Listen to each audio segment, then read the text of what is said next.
स्वागत है आप सभी का, आपके साथ मैं हूं स्वप्निल। चलिए रफ्तार से देखते हैं खबरें। पीएम मोदी की पंजाब के फिरोजपुर में होने वाली रैली प्रदर्शनकारियों के रास्ता अवरुद्ध कर देने की वजह से रद्द हो गई। पीएम दिल्ली के लिए रवाना हुए। केंद्रीय गृह मंत्रालय ने मामले पर पंजाब सरकार से रिपोर्ट मांगी है। कृषि कानून रद्द होने के बाद पीएम मोदी का यह पंजाब का पहला दौरा था जब वे लोगों को संबोधित करते। इस रैली में पंजाब के पूर्व सीएम कैप्टन अमरिंदर सिंह को भी शामिल होना था। भटिंडा हवाई अड्डे के अधिकारी ने मीडिया को बताया कि भटिंडा हवाई अड्डे पर लौटने पर पीएम मोदी ने अधिकारियों से कहा, अपने मुख्यमंत्री को धन्यवाद कहना कि मैं भटिंडा हवाई अड्डे तक जिंदा लौट आया। घटना पर केंद्रीय मंत्री मनसुख मांडविया ने कहा, कई कारणों से प्रधानमंत्री हमारे बीच उपस्थित नहीं हो रहे हैं, लेकिन प्रधानमंत्री ने कहा है कि हम ये कार्यक्रम रद्द नहीं स्थगित कर रहे हैं।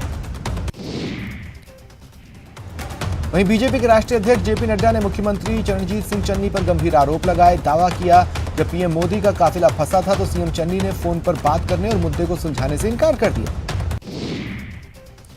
दूसरी ओर मुख्यमंत्री ने सफाई दी, कहा पीएम की सुरक्षा में किसी तरह की चूक नहीं हुई। चन्नी ने सरकार की ओर से किसी तरह की चूक से इनकार किया। वहीं राजस्थान प्रदेश अध्यक्ष बीजेपी सतीश पूनिया ने पंजाब सरकार पर हमला बोला और सीएम चन्नी से इस्तीफे की मांग की। केंद्रीय रक्षा मंत्री राजनाथ सिंह ने कहा, यूपी में 2017 से पहले सिर्फ एक एक्सप्रेसवे था, लेकिन जब से योगी जी ने उत्तर प्रदेश में मुख्यमंत्री के रूप में शासन संभाली तब से 4 एक्सप्रेसवे का निर्माण तेजी से हो रहा है। एक का निर्माण पूरा हो चुका है। केंद्रीय मंत्री नितिन गडकरी ने कहा, मैं कहता था इस देश का किसान देश को ऊर्जा, पेट्रोल, डीजल का पर्याय देगा। हमने फ्लेक्स इंजन का ऑर्डर निकाला है। कोलकाता में कोरोना के बढ़ते मामलों को देखते हुए भाजपा के राष्ट्रीय अध्यक्ष जेपी नड्डा का 9 से 10 जनवरी को पश्चिम बंगाल का निर्धारित दौरा स्थगित कर दिया। यूपी के सीएम योगी आदित्यनाथ ने कहा, एक साथ प्रदेश के 98,28,000 लाभार्थियों को बढ़ी हुई पेंशन राशि का एक मुश्त लाभ उपलब्ध कराया जा रहा है। लोकसभा अध्यक्ष ओम बिरला ने कोटा के सोगरिया स्टेशन पर मेमू ट्रेन को हरी झंडी दिखाई। कहा, कोटा संभाग के 200 किलोमीटर इलाके में चलने वाली हाई स्पीड ट्रेन के लोकार्पण में रेल और कपड़ा राज्य मंत्री दर्शना जरदोश का मैं कोटा में स्वागत करता हूं। भारतीय सेना के जवानों ने नए साल के मौके पर लद्दाख की गलवान घाटी में तिरंगा फहराया तो अब चीन को मिर्ची लग गई है। चीन के ग्लोबल टाइम्स में लिखा गया कि भारत में निर्णय लेने वालों को पूरी तरह से रणनीतिक संयम रखना चाहिए।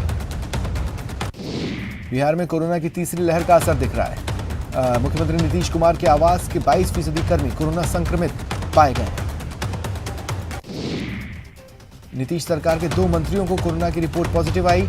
आज सुबह कैबिनेट मीटिंग से पहले सभी मंत्रियों को जांच करवाने के आदेश दिए गए।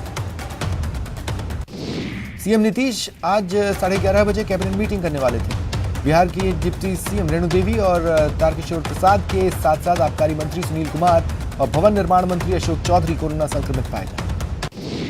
इधर देश में बीते 24 घंटे में कोरोना के 58,097 नए केस आए। 534 लोगों की मौत हुई। ब्रिटेन में पहली बार कोरोना संक्रमण के 2 लाख से ज्यादा मामले आए। अस्पतालों में स्टाफ की कमी है। WHO ने चेतावनी जारी की है। कहा, ओमिक्रॉन वेरिएंट के बीच सर्दी खांसी को आम बीमारी समझने की गलती न करें, पूरा मेडिकल सिस्टम पस्त हो सकता है। केंद्रीय स्वास्थ्य मंत्रालय ने हल्के बिना लक्षण वाले कोरोना रोगियों के होम आइसोलेशन के लिए दिशा निर्देश जारी किए। बिग बी अमिताभ बच्चन के घर पर एक कर्मचारी कोरोना पॉजिटिव मिला। कुल 31 स्टाफ का टेस्ट कराया गया। बीसीसीआई अध्यक्ष सौरभ गांगुली हाल ही में कोरोना पॉजिटिव हुए थे। अब उनके साथ परिवार के 4 और सदस्य भी संक्रमित हो गए। सोनू निगम कोरोना पॉजिटिव हुए। उनकी पत्नी मधुरिमा निगम और बेटा निवान निगम को भी कोरोना पॉजिटिव मिला। इधर बीएमसी ने मुंबई अंतर्राष्ट्रीय हवाई अड्डे पर आने वाले सभी अंतर्राष्ट्रीय यात्रियों के लिए रैपिड RT-PCR अनिवार्य कर दिया। सीएम योगी ने यूपी में मकर संक्रांति तक 10वीं क्लास तक के सभी सरकारी और प्राइवेट स्कूलों में अवकाश के निर्देश दिए। जम्मू कश्मीर के पुलवामा में आज सुबह आतंकियों और सुरक्षा बलों में मुठभेड़ हुई। 3 आतंकी ढेर कर दिए गए। तीनों जैश-ए-मोहम्मद के सदस्य थे। झालावाड़ जिले में औद्योगिक विकास के लिए निवेशकों को आकर्षित करने के लिए कल जिला स्तरीय इन्वेस्ट समिट का आयोजन होगा। समिट में विभिन्न उद्योग लगाने के लिए कंपनियों की ओर से 16 MOU होंगे। मंत्री प्रमोद जैन भाया कार्यक्रम के मुख्य अतिथि होंगे। सरिस्का टाइगर रिजर्व में 2 शावकों के जन्म पर सीएम गहलोत ने ट्वीट कर खुशी जताई।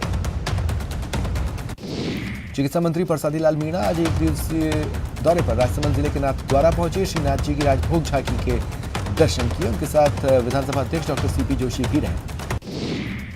बूंदी आए खेल राज्य मंत्री अशोक चांदना ने कलेक्ट्रेट सभागार में डीएमएफटी की बैठक लेते हुए कलेक्टर समेत चिकित्सा अधिकारियों से महामारी के संबंध में जानकारी दी। मंत्री चांदना ने जिला प्रमुख चंद्रावती कंवर को 50वें जन्मदिन की बधाई दी। मीडिया से बातचीत में कहा मीडिया कर्मियों से जुड़ी समस्याओं का समाधान करेंगे। पोखरण पहुंचने पर उत्तराखंड के पूर्व मुख्यमंत्री तीरथ सिंह रावत का भव्य स्वागत हुआ। पालिका अध्यक्ष के नेतृत्व में भाजपा कार्यकर्ताओं ने साफा और मालाएं पहनी। रावत अपनी निजी यात्रा को लेकर जैसलमेर भ्रमण पर आए हुए थे। जैसलमेर से पोखरण पहुंचने पर उनसे प्रधान और बाकी कार्यकर्ताओं ने बातचीत की। नेता प्रतिपक्ष गुलाब चंद कटारिया ने आज सीएम गहलोत के बयान पर कड़ा एतराज जताया। कहा कांग्रेस पार्टी दूध की धुली नहीं है। गुलाब चंद कटारिया ने कहा सीएम के मन में पीड़ा कुछ और है और वो बेवजह केंद्र सरकार को कोसता है। अजमेर रेंज पुलिस आईजी पद पर आज वरिष्ठ आईपीएस अधिकारी रुपिंदर सिंह ने पदभार संभाला। चित्तौड़गढ़ में फुटवेयर व्यवसायियों ने अपने प्रतिष्ठान बंद कर विरोध करते हुए बढ़ी हुई जीएसटी की दरों को वापस लेने की मांग। कोटा रेल मंडल ने बिना टिकट रेल सफर करने वालों के खिलाफ चलाए अभियानों के तहत टिकट चेकिंग से रिकॉर्ड तोड़ राजस्व अर्जित किया। 3,10,627 मामले पकड़े, 20 करोड़ 51 लाख रुपए राजस्व अर्जित किया। अजमेर में फरवरी में ख्वाजा गरीब नवाज का 810वां उर्स होगा। ऐसे में ज़ायरीनों की सुरक्षा और कोरोना गाइडलाइंस की पालना के लिए विभिन्न संगठन काम कर रहे हैं। गरीब नवाज सेवा समिति की तरफ से कोरोना गाइडलाइंस का पालन करवाने के लिए विशेष अभियान चलाया जा रहा है, जिसमें मास्क भी बांटा जा रहा है। इधर अजमेर पुलिस प्रशासन ने शहर में फ्लैग मार्च निकाल लोगों को जागरूक किया। पुलिस के जवानों ने आम जनता को पोस्टर और अनाउंसमेंट के जरिए मास्क लगाने, भीड़भाड़ वाली जगह पर बहुत जरूरी होने पर ही जाने की अपील। बच्चों के टीकाकरण की कड़ी में उदयपुर में धानमंडी स्थित महात्मा गांधी माध्यमिक विद्यालय में वैक्सीनेशन किया गया। स्कूल में कोरोना की गाइडलाइन की पालना के अनुसार बच्चों को टीके लगाए जा रहे हैं। साथ ही टीकाकरण कक्ष को गुब्बारों से सजाया गया। रीट में सफल बीएसटीसी अभ्यर्थियों ने 6 जनवरी को जयपुर में बीजेपी कार्यालय के घेराव का ऐलान किया। केंद्र सरकार भी इस मामले में सुप्रीम कोर्ट जाने की तैयारी कर रही है। खाद की किल्लत के बीच चित्तौड़गढ़ में जिला प्रशासन और कृषि विभाग खाद की उपलब्धता सुनिश्चित करने के लिए तत्पर हो गए। किसान को समान रूप से खाद मिले, इसके लिए अधिकारियों की देखरेख में खाद बांटी जा रही है। बांसवाड़ा में कोरोना में जान जोखिम में डाल फर्ज को अंजाम दे रहे 805 स्वास्थ्य सहायक को 7 महीने से मानदेय नहीं मिला। कोटा शहर के कई इलाकों में फ्लोराइड युक्त पेयजल की शिकायतों के बाद अब चिकित्सा विभाग अलर्ट है। टीमों ने कई इलाकों में पानी के 6 सैंपल लिए और जांच के लिए भिजवाए। सीकर में राजस्थान स्वास्थ्य सहायक एसोसिएशन के संविदा कर्मियों ने मानदेय और स्थायी करने की मांग को लेकर जल्द सरकार के खिलाफ उग्र धरना प्रदर्शन की चेतावनी। उत्तर पश्चिम रेलवे दिल्ली और गुजरात के बीच रिजर्व स्पेशल ट्रेन का संचालन करने जा रहा है। इससे दिल्ली, राजस्थान और गुजरात के खास शहरों के लिए यात्रियों को बड़ी सुविधा मिलेगी। जयपुर के बीजेपी सांसद रामचरण बोहरा आज शहर की सफाई व्यवस्था को लेकर सरकार पर बरसे। स्मार्ट सिटी परियोजना पर सरकार को जमकर घेरा। सांसद ने सफाई व्यवस्था को लेकर गहलोत सरकार पर निशाना साधा। कहा वसुंधरा सरकार नदी के किनारे पर जो पार्क विकसित करके गई, उससे यह सरकार एक कदम भी आगे नहीं बढ़ पाई। भरतपुर जिले के बयाना कस्बे की लालबाग कॉलोनी में पानी की समस्या को लेकर लोगों ने जलदाय विभाग पर नारेबाजी कर प्रदर्शन किया। सरिस्का टाइगर रिजर्व से गुड न्यूज, एक बाघिन ने 2 शावकों को जन्म दिया। अलवर जिले के बानसूर में आए दिन जाम के हालात रहते हैं। बानसूर के Kotputli road, Alwar road, Narayanpur road पर अतिक्रमण के चलते जाम से हालात बनते बिगड़ते हैं। इस पर बानसूर उपखंड प्रशासन और पुलिस प्रशासन को अवगत कराया जा चुका है, लेकिन कोई नहीं सुन रहा। राजसमंद जिले की केलवाड़ा पुलिस ने आज शहर में रूट मार्च निकालकर लोगों को कोरोना के प्रति जागरूक किया। अलवर जिले के मालाखेड़ा थाना क्षेत्र अकबरपुर गांव में तांत्रिक ने युवक की गर्म तलवार सरिया चिपकाने के मामले को लेकर घायल युवक के परिजन घायल को बेहोश अवस्था में लेकर पुलिस अधीक्षक कार्यालय पहुंचे। सीकर जिले में प्रशासन अलर्ट है। टीमों ने आज अभियान चलाकर दुकानों पर जाकर समझाइश की। विद्युत चोरी निरोधक पुलिस थाना प्रतापगढ़ ने विद्युत चोरी की राशि जमा नहीं कराने पर 2 लोगों को गिरफ्तार कर कोर्ट में पेश किया। अलवर जिले के बानसूर क्षेत्र में 15 से 18 साल तक के बच्चों का कोरोना टीकाकरण किया जा रहा है। दौसा जिले के गुढ़ाकटला गांव में बजरी के ट्रैक्टर ने कहर बरपाया और बेकाबू ट्रैक्टर कस्बे में स्थित अनेक ठेलों को कुचल दिया। कोविड की दूसरी लहर में 6 करोड़ की लागत से बाड़मेर में वेदांता केयन द्वारा बनाए गए 100 बेड का अस्पताल का मुख्यमंत्री अशोक गहलोत ने लोकार्पण किया था, लेकिन तीसरी लहर से पूर्व ही अस्पताल बंद किया जा रहा है। दौसा में एक बार फिर कोविड-19 पैर पसार रहा है। लगातार बढ़ते केसेस को देख पुलिस प्रशासन सख्त हुआ है। बांसवाड़ा में भाजपा कार्यालय से कलेक्ट्रेट पहुंचे नेताओं ने खाद की कालाबाजारी को लेकर विरोध प्रदर्शन किया। जालोर जिले के चितलवाना क्षेत्र में आबकारी विभाग ने देसी शराब बनाने के कारखाने का पर्दाफाश किया। कारखाने से 6000 लेबल, 8000 बोतलों के लगने वाले ढक्कन, बोतल पैकिंग मशीन, कागज के कार्टन, विभिन्न प्रकार के उपकरण जब्त हुए। आरोपी फरार। कोटा के उद्योग नगर थाना क्षेत्र में एक व्यक्ति का शव मिला, पुलिस जांच कर रही है। राजस्थान के सरहदी सीमा पर रोड टैक्स के नाम पर सरेआम फर्जीवाड़ा हो रहा है। ऑनलाइन रोड टैक्स जमा करने के बड़े बड़े बोर्ड वाहन चालकों और पर्यटकों को गुमराह कर रहे हैं। दरअसल ई-मित्र संचालकों से टैक्स भरकर फर्जी रसीद लेकर राजस्थान की मावल से सीमा में प्रवेश करते हैं और फर्जीवाड़े का खुलासा हो चुका है। कोटपुतली के चाकसू कस्बे में चोरों ने बीती रात एक ज्वेलर की दुकान पर धावा बोला, नकदी समेत चांदी पर हाथ साफ किया। चित्तौड़गढ़ हाईवे पर भादसोड़ा के पास एक ट्रक अनियंत्रित होकर पलट गया, ड्राइवर को गंभीर चोटें आई। कोटपुतली के शाहपुरा थाना इलाके में बस ने पिकअप को टक्कर मार दी, वैन सवार 6 लोग घायल हुए। झारखंड के पाकुड़ जिले में एलपीजी सिलेंडर से भरे ट्रक और बस में भीषण टक्कर हो गई, 6 से ज्यादा लोगों की मौत हो गई। भीलवाड़ा जिले के रायला थाना क्षेत्र में एक ट्रक ने कार को टक्कर मार दी, एक ही परिवार के 4 लोगों की मौके पर ही मौत हो गई। कोटा की चंबल नदी में डूबने वाले किशोर का आज तीसरे दिन भी सुराग नहीं लग पाया है, रेस्क्यू ऑपरेशन जारी है।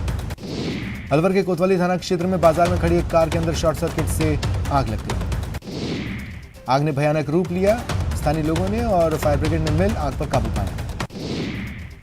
श्रीगंगानगर के जैतसर थाना क्षेत्र के गांव जानकी दासवाला में बमनुमा संदिग्ध वस्तु मिलने से सनसनी फैली, ग्रामीणों ने पुलिस को बुलाया। राजसमंद जिले की किलवाड़ा पुलिस ने आज शहर में रूट मार्च निकाला और लोगों को जागरूक किया। सीकर में पड़ रही कड़ाके की ठंड अब राष्ट्रीय पक्षी मोर के लिए घातक साबित हो रही है। खुड़ी गांव में 1 दर्जन से ज्यादा मोरों की मौत हो गई। भीनमाल क्षेत्र में पिछले 5 दिनों से पैंथर के मूवमेंट से लोग दहशत में हैं।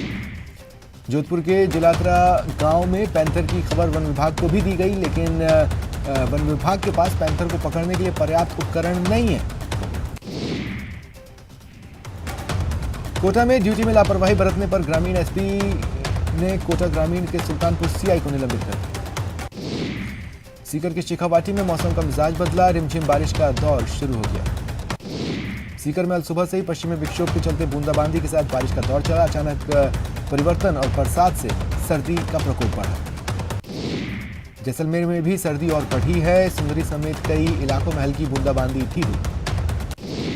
बाड़मेर जिले में मावठ के कारण सर्दी बढ़ गई, लोग घरों में कैद हैं। बाड़मेर में बारिश के साथ साथ कोहरे का असर भी दिखा। मौसम विभाग के अनुसार आगामी 5 दिनों तक हल्की बारिश का दौर चलेगा। श्रीगंगानगर जिले के कई हिस्सों में मंगलवार रात से हल्की बारिश का दौर जारी है, ठंड बढ़ी है, किसानों के चेहरे खिले हैं। भरतपुर जिले के कामा कस्बे में गौ तस्करों के हौसले बुलंद है। 4 गौ तस्करों ने आधी रात स्कॉर्पियो से 2 जगह तस्करी की वारदात को अंजाम दिया। करौली में आसमान में घने बादलों का डेरा है, जिले में रुक रुक कर बूंदाबांदी हो रही है, ठंड बढ़ी है। श्रीगंगानगर के श्रीकरणपुर के एक स्कूल में बच्चों से मजदूरी कराने का मामला आया। स्कूल में मिड डे मील के लिए पहुंची खाद्य सामग्री को स्कूली बच्चों से ही अनलोड कराया गया। नागौर के बड़ाईवी गांव में आसमान से अचानक एक आंख का गोला गिरता दिखा, तेज रोशनी और धमाका भी हुआ। करौली के दहमोली गांव में जमीन पर दबंगों द्वारा अवैध कब्जा करने की शिकायत को लेकर ग्रामीणों ने कलेक्ट्रेट पर प्रदर्शन किया। उदयपुर में आम जनता में कोरोना के प्रति जागरूकता लाने के लिए पुलिस महकमे ने रूट मार्च निकाला। इधर कोटा में पुलिस ने शहर के मुख्य सड़क मार्गों पर फ्लैग मार्च निकाला और लोगों को जागरूक किया।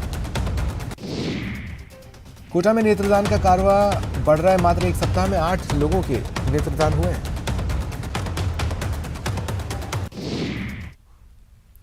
फिलहाल इतना ही, नमस्कार।